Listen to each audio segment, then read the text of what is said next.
Hello, everyone. This is Kate from Pure Pondering.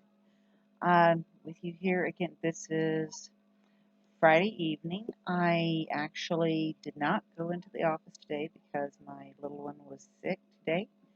Move my glasses. That glare is annoying. Um, when I haven't put a video up in a bit, I have been doing a lot of struggling lately on myself, and I wanted to talk a little bit about that. Uh, when I've been coming home, I've been focusing a lot on the positive YouTubers that I watch to keep myself from succumbing to the challenges of life. Um, as anyone who's watched my previous videos knows, or anybody who's familiar with my life knows, I lost a child 6.5 years ago, and I have another child who is nearly 6 now. And of course, there's my oldest, who's 31, and his amazing family. But they don't live they don't live near me. They're several states away. But they're wonderful, a wonderful bright spot in my life, as is my youngest. But living with grief can be a challenge, and it can bring you, you know, you continue to have, even 6.5 years in, there are still hard days. There are days where things are going good, and then the hard stuff can hit. And that's just life. That is living with grief. Learn how to walk alongside the grief, along with the happiness that returns to your life. Now, what I wanted to talk about tonight was how to maintain ourselves, and I'm not so much physically, but mentally, how to maintain who we are. When the hard things in life happen, not necessarily losing a loved one, but any of the hardships almost all of us have suffered various hardships in life. Um, there are, there were hardships that I lived through growing up. There are hardships that I dealt with as a young adult and in my 30s, but nothing can compare to the loss of a child. That being said, managing our lives, maintaining our lives through the process of our losses and our hardships is something we have to learn to do. I know one of the things that has carried me through, and especially early on, was knowing that my daughter who we lost, um, would not want me to just curl up and become nothing. She would not want me to give up. She would want me to continue living life and continue doing things to help others. That was a big part of our life. She wasn't even 3 years old, but her entire life we had been doing things to help other people. And she would not want me to stop doing that. I just had to find a different way. Um, One of the things that I wound up doing is, a year after the accident, I moved several states away. That was a hard decision because, of course, she is buried there in the area where we lived then. But having another child come into my life, it would have been unfair to her to be in that same area and me try to love her, take care of her, do what she needed, while every place that we went, every person we saw, was memories of Maxine. That would not have been fair to Micah. So we moved, and there have been some challenges with that most of them centered around the fact of, relearning life after loss. But I have to stay on track. And it just, that happens if you've lived through abuses. You have to find a way to keep your life on track, keep moving forward, putting one foot in front of the other. That's actually what got me through even that very first week. The song from the old claymation movie, Kris Kringle, would play through my head. The one where he met the Winter Warlock, and he's encouraging the Winter Warlock to come down from his mountain to change his life. And they had that song, put one foot in front of the other. And that's how he encouraged the Winter Warlock to move forward with his life, to make the changes that he needed to make in his life. And even now, 6.5 years later, that song, when I feel immobilized, when I can't think of what to do next, when I get stuck, that song is in my head. Put one foot in front of the other. Soon you will be walking across the floor. Put one foot in front of the other, and soon you'll be walking out the door. And I have to remember to keep doing that. And then, of course, there's the much more recent phrase, fake it till you make it. Just keep doing it no matter what you're feeling inside. Because most people cannot comprehend what you're feeling inside. There are some who will try to understand, but they can't, because even if they have lived through something similar to what you're living through, have gone through a similar instance, your experience of it will be different than theirs. They can empathize, but their experience is different than yours, so they can never honestly, truly say, I understand what you're going through, or I know what you're going through. Because they don't. Their experience was different than yours. But people say that because they don't know what else to say.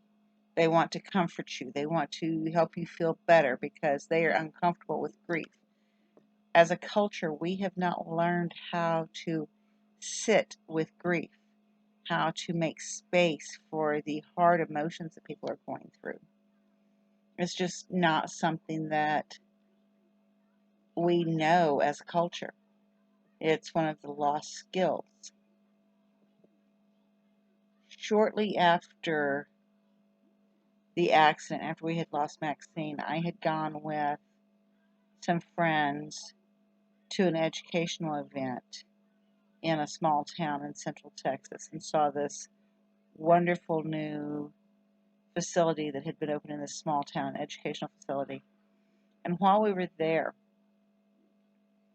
I met a Native American family who had a booth set up at this educational event. And we were talking, and they had actually just come out of a grieving period in their family and in their subculture, in their culture. When you lose a family member, you spend a year secluded and grieving so that you can process through the emotions.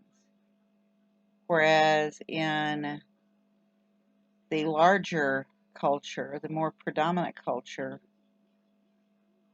people who have lost a loved one are expected to just get up and get back to where they were and who they were and what they were doing before. That doesn't happen. You become a whole new person and you have to learn how to be that new person. Life happens. We have to learn to live with what has happened with us, to accept it, And there are going to be times when that's very hard, very, very, very difficult and numbing and immobilizing. And then we have to accept that immobilization and process through it instead of trying to bury it and run away from it. We have to work through it.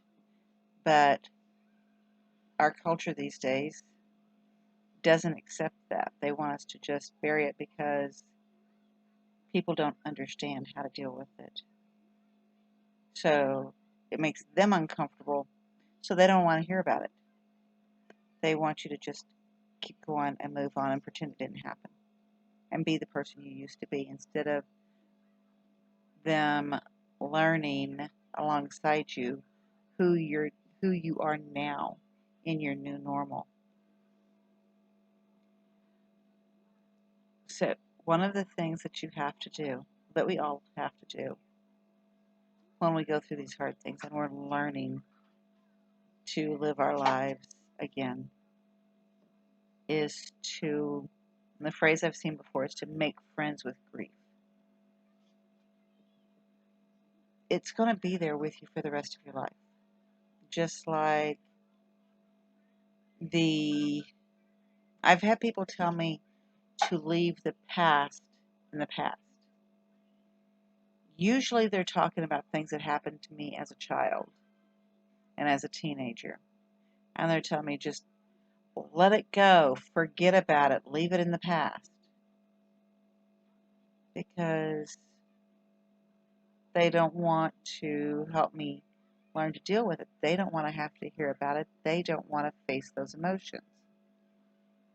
But what I have found for myself and with many other people that I have worked with in the communities of people who are dealing with hardships from their past is that if you try to disassociate, leave the past in the past, and just forget that it happened, then it stays buried in here and it comes back to haunt you. But if you make friends with grief, then you are able to allow yourself to process through what has happened in your life and the emotions and accept it and process through it. Now, I have said before that I'm the queen of compartmentalization because of things that I lived through. And I had to box things up, box up the little emotions and the memories and everything, pack them away in the back of my head and try to pretend they didn't happen so that I could do things. Last several years, I have been trying to work through some of those little boxes, and I'll take one little thing out at a time, one emotion as it comes up, one memory as it pops up, and what process through that one. And then, of course, then grief hits, the loss of my child, and there was this whole, you know, like a building collapsing on top of me, and all this rubble I had to dig out from under to process through this and to rebuild. But processing through it and rebuilding is what I had to do. I had, within days of our loss, I had somebody ask me, please don't grieve the way that this person I knew years ago grieved. Because this is what I experienced with this person as they were dealing with their grief. Please don't grieve that way. Really? None of us can tell another person how to grieve. We all have to process through it differently. We all have to do it based on who we are as a person, what our faith is, what our support network is, how our past has shaped us. My big fear was that I would wind up like the woman that I used to see years ago walking down the street arguing with signposts because she had lost her children, both of her children, in a horrific accident years before. And she lost all connection with reality. That was my fear, that I would become that. Some days I still wonder if how I'm going to manage, but I do, because I have Micah that I need to be present for. I have responsibilities. I have to keep myself together, but I give myself bits of time to process through emotions. I try to give myself spaces away from others. And now I've found out there is not a Compassionate Friends in our area. And Compassionate Friends is a group specifically for people who have lost a child, parents, siblings, grandparents who have lost a child in the family. And there was not a chapter here in this area. I had been introduced to Compassionate Friends when I was in Texas shortly after we'd lost my daughter. There was a couple that we knew who were involved in Compassionate Friends because they had lost a child. And so I have been working here. I have been meeting more and more people and becoming more and more aware of the number of families in this area who have lost a child. Quite often, I'm meeting these people through my office, um, whether it's a recent loss or one um, further back a couple of years ago. So I have gotten together with some of these other parents to work on starting a chapter here. We've already put together a base group of people who have lost children. We have met with a couple of mental health professionals who have experience with grief. My computer is crooked now. There we go.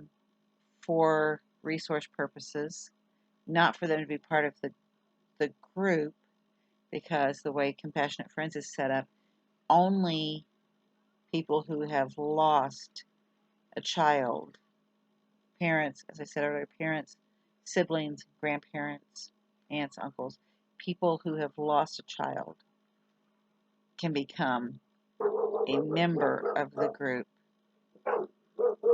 But part of hush,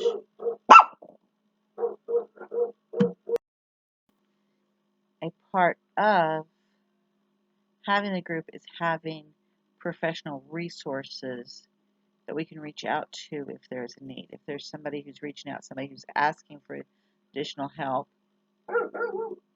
One of the grief professionals that I spoke with would like to sometimes, maybe once a month, whatever, every couple of months, come speak with the group about things that she has learned in her line of work about processing through grief. She wants to help advise us on decor so that it's comforting, not anything obnoxious. Uh, it's soothing, something that will help everybody. Like, no pictures of our children up, because if somebody's brand new to grief, the last thing they need to see is pictures of everybody's happy and smiling children. Um, Nothing judgmental. It needs to be an accepting place for everybody and the way they process through their grief. Excuse me. But having the resources for additional help for anybody who needs it, which is very important.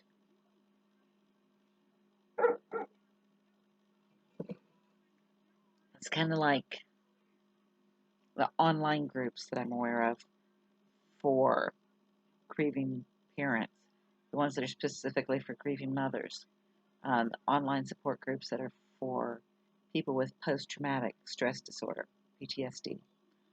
Um, you have online support groups for things like that, people you can reach out to who understand, who can discuss things with you, and who can, advise you when you are needing additional help.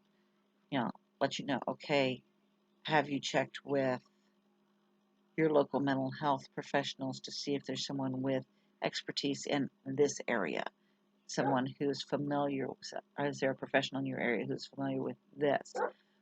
Can we help you reach out? Do you need, here's the number for, depression hotline, suicide hotline, whatever resource is available. These are very valuable resources, and so to build one of those support groups locally is a very important thing, and so that's something I'm working on with other people.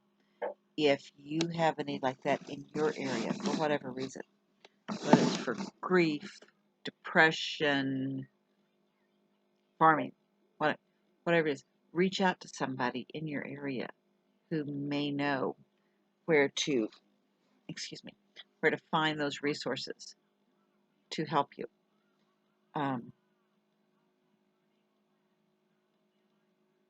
One of the hardest things about learning to live with grief or learning to live with depression, learning to live with any trauma, difficulties we've gone through in our lives is accepting the past. One of the hardest things for me with our loss was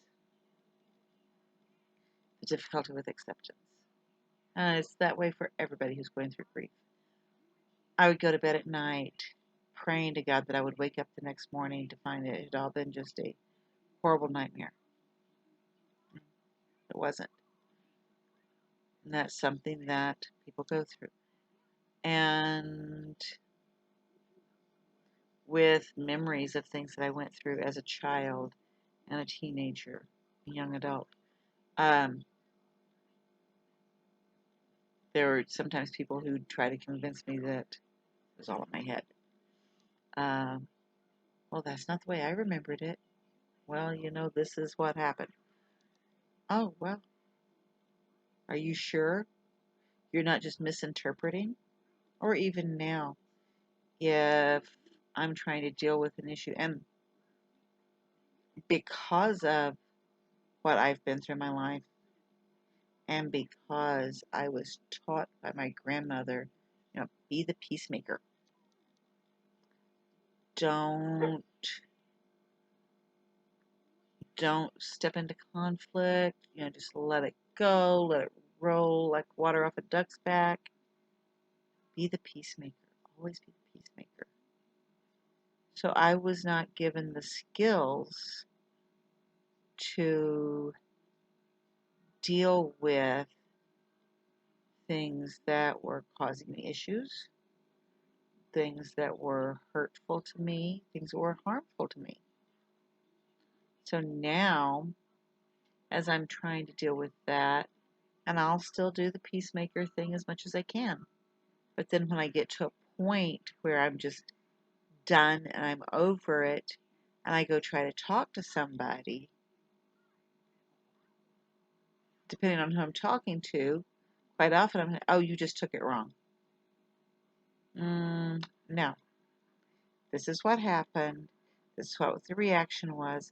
And you're telling me that I'm just making it up. No, I didn't just take it wrong. This is what happened, and this is my feelings about what happened.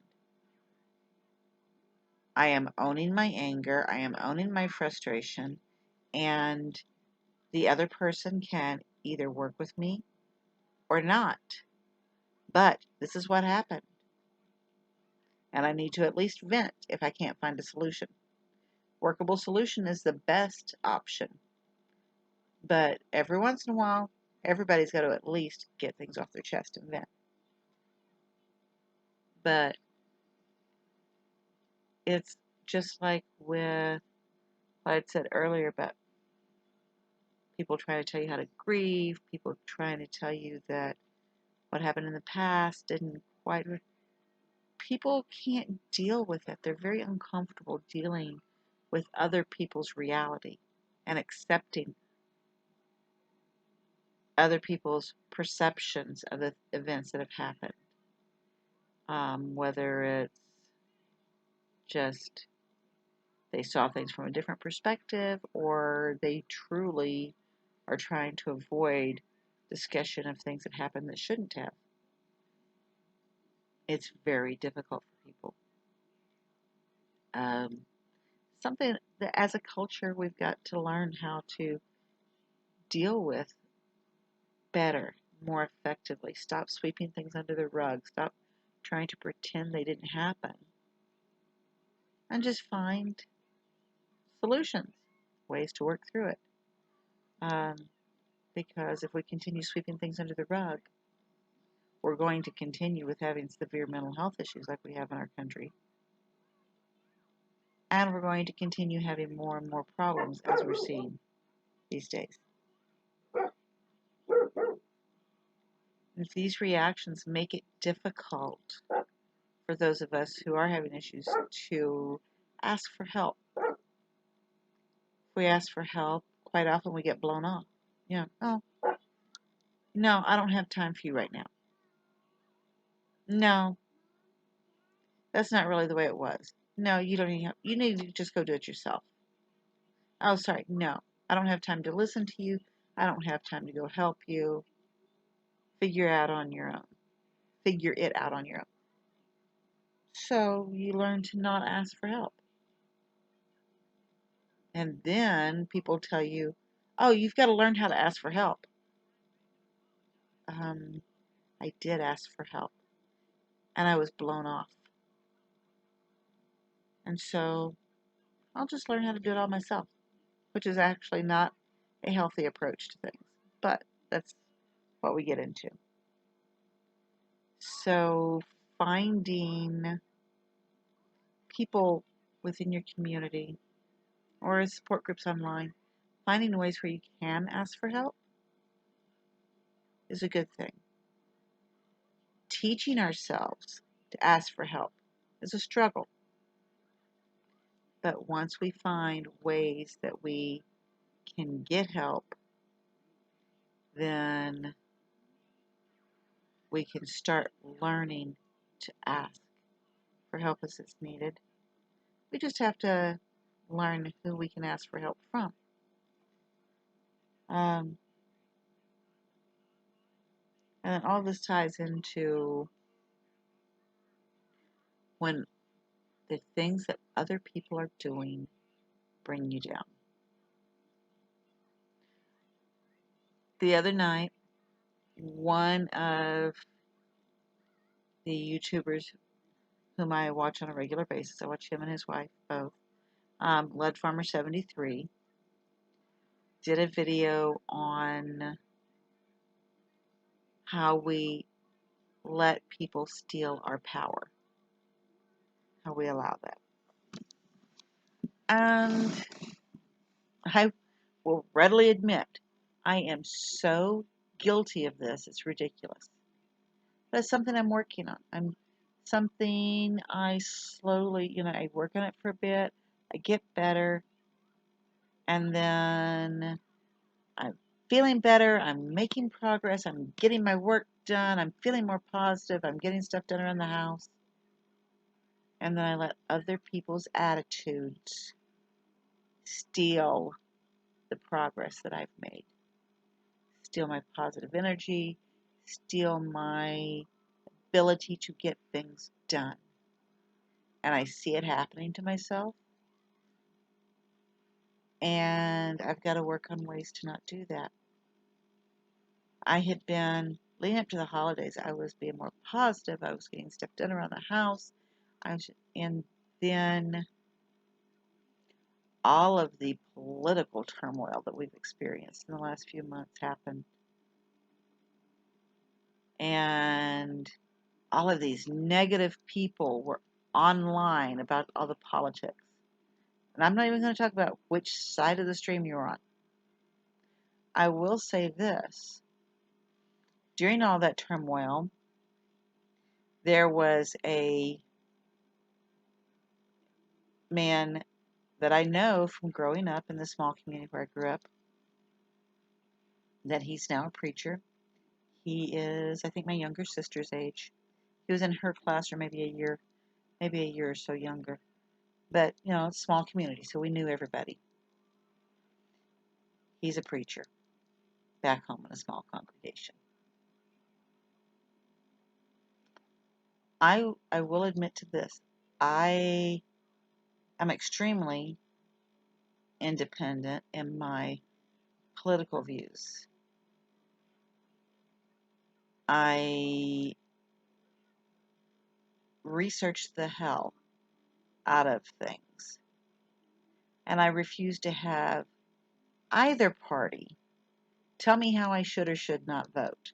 That has been something that, since before I became old enough to vote, was just one of the most horrible things I could think of, is to have somebody think that they had the power to tell me how I should vote. And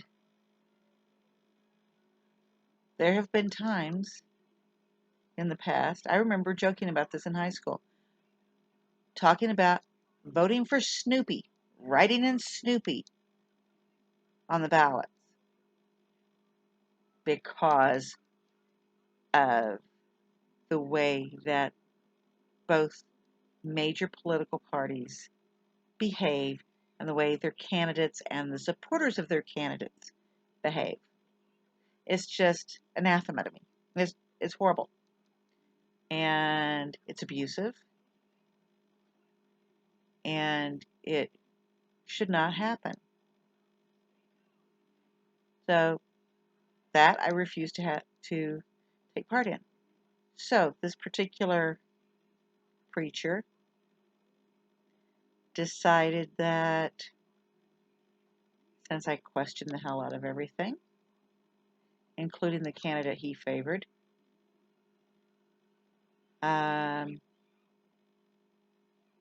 that I was anti said candidate.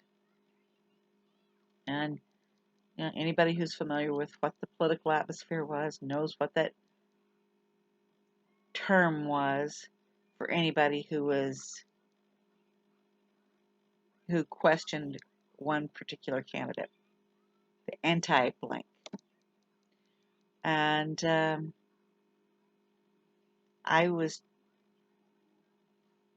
it didn't even matter.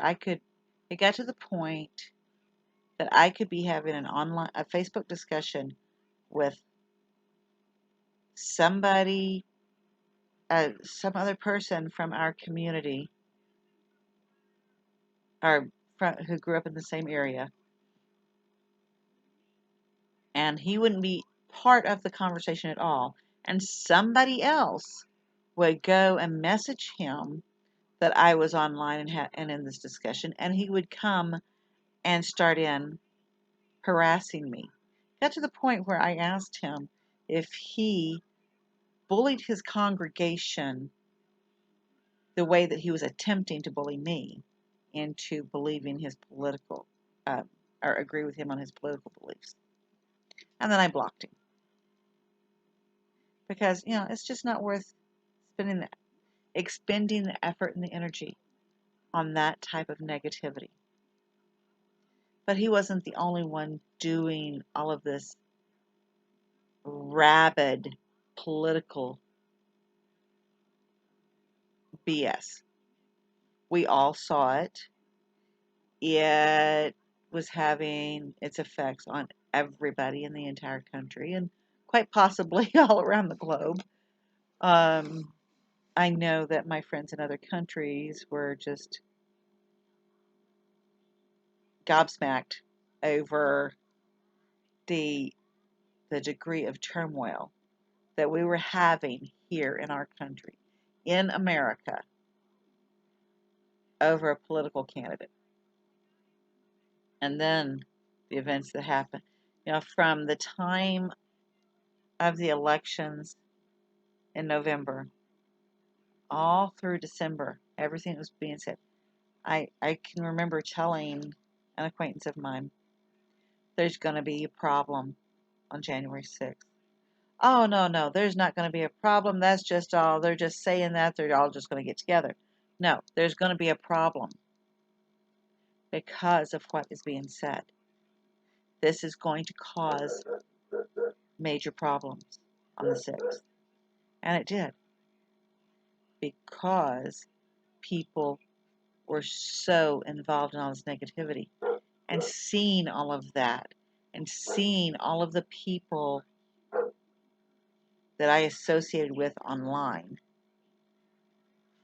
getting so wound up in the turmoil tore me down to the point that I was absolutely frozen. So all of the positive things I was doing in my life, my vitamins, all of my supplements, my dietary supplements that I was doing that were helping me feel so good, I started forgetting to take them. And the more I forgot to take my vitamins and my supplements, the worse I felt. And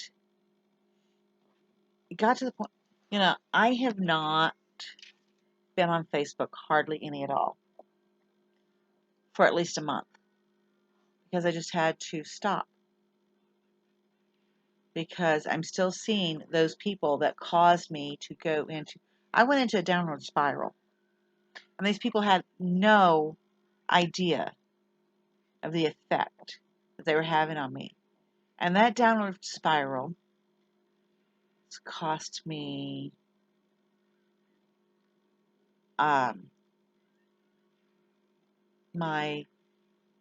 the positive steps I was making in my life.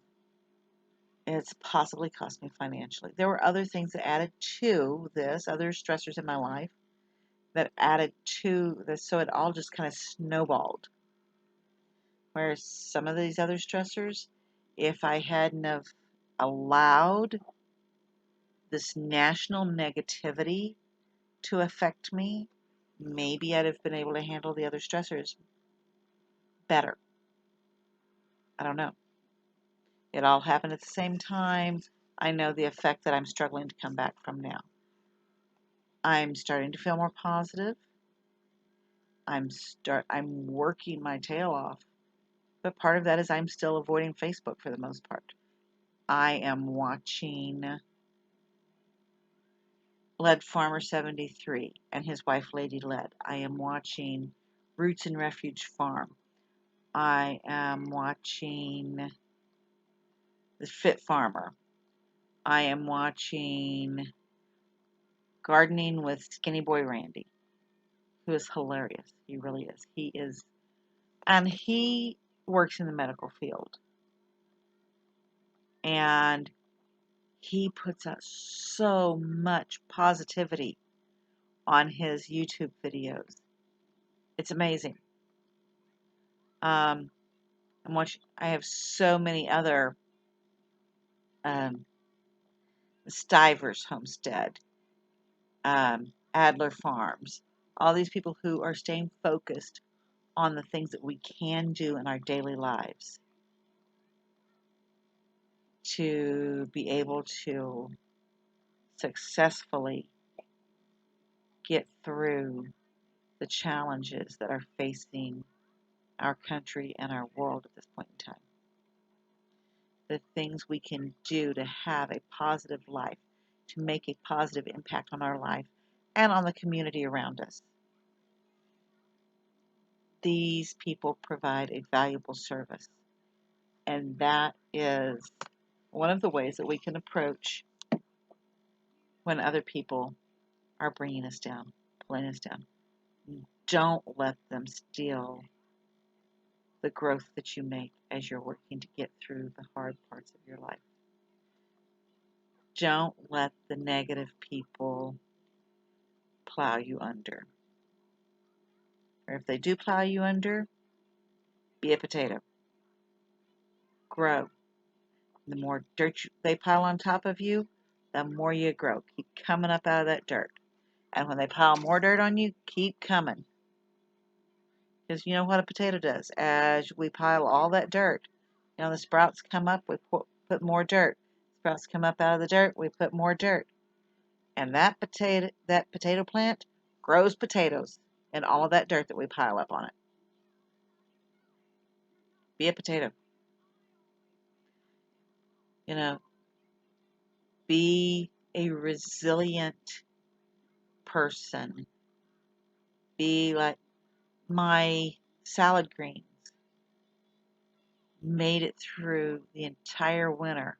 I'd gotten enough notice of the snow that we were going to have to go out and cover my three tubs that I have my salad greens in before the snow hit. When I went back out after it snowed and I lifted the plastic, scraped the snow off the plastic and lifted it up and looked underneath there, my salad greens were looking awesome. I was eating salad all winter. As soon as it started getting the slightest bit warm, they bolted. They started flowering. They're making seeds. It's just April. It's the first week of April. My salad greens are all making seeds to go on. They're being resilient. They did not let the hardships kill them. And that's what we need to learn to do with our lives. As hard as it is, if those salad greens can get through the winter and get through snowfall, if those potatoes can keep growing and making potatoes, no matter how much crap and dirt and gets piled on them, they keep growing. We can do it too. We need to stop allowing those circular thoughts to make us freeze in our tracks. Like the Winter Warlock in that old claymation. Put one foot in front of the other, and then soon you'll be walking across the floor. And then find those positive people to have in your life, like the YouTubers I listed. And if there's any way you can find positive people in your personal life, and I know that can be difficult. That's one of the things that I'm doing with building this Compassionate Friends local chapter, because there is a huge need. There's a group of us who need to be there for each other, so we can encourage each other to keep going and understand and accept and sit with each other when the grief hits, and be there to hold hands and to give hugs, and then help pull each other out of those depths. We can all do it. We all need somebody positive to help us get through. The key is finding them. And if you cannot find anybody in your personal life, until you can find somebody that you can sit down with face to face, find them on YouTube. Find them wherever you can find them online. Find the positive people who are telling you you can get through this life. Prepare yourself for any hardships that come, and then look at the growth around you. Look at your garden plants. Look at the birds flying. Listen to the birds singing. Find that first flower of the spring. Find the tiniest, if it has to be tiny, find the tiniest bit of positive, the tiniest signs of new life, and then look for the next one and the next one. And with doing this, you can learn to live with your past. Don't forget your past. Don't, like others say, and just let it go. I hate that song. It was my daughter Maxine's favorite song, and it's taken me 5 years to be able to hear somebody singing that song. But for people to use it for controlling purposes, to tell you what to do, no, don't let them do that to you. Take control of your life. When you have days where you need to sit with your grief, sit with your grief. If you have times where you need to tell somebody, enough, I'm not allowing you to do that to me anymore, then tell them that. Take control of your life. Find your strength again. And find the positive things to help you keep going. Have a good night and be blessed.